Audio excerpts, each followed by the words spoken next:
New ইয়ারে যেহেতু গ্রামে ছিলাম, আর ঘুরতে যাব না বাচ্চা কাচ্চা নিয়ে, তা কি আর হয়?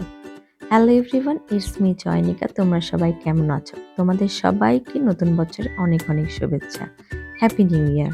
সেদিন চলে গিয়েছিলাম চা বাড়ি। আর এই যে দেখো এখানে কি হচ্ছে, একটি পিজার আত্মকাহিনী। আত্মকাহিনী আর তো বলা হলো না, বলো নিঃশেষ হয়ে গিয়েছে তাদের পোস্টমর্টমে।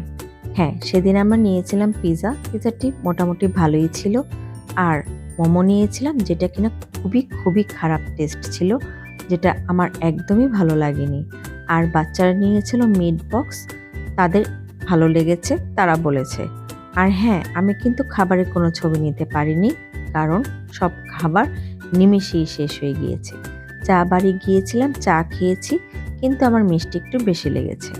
আর এই যে আমাদের পুরো গ্যাং, সবাই খুব আনন্দ করেছি, সবাই খুব মস্তি করেছি। দিনটা খুবই ভালো কেটেছে আমাদের সেদিন। যদিও আমরা খুব শর্ট ভিজিটে আমরা গিয়েছিলাম, এই কনকনে ঠান্ডার মধ্যে সব বাচ্চারা খুব মজা করেছে। আসার সময় একদম শেষ মুহূর্তে তাদের মন চাইলো দোলনায় তুলবে। চেয়ারের মধ্যে উঠে আমার ননদ ননাস দুজনেই তো সেই ছোটবেলায় ফিরে গেল, দোল দোল দোলনি গান গেয়ে গেয়ে। কি আর বলবো, আনন্দের আবার বয়স আছে? অবশ্যই না।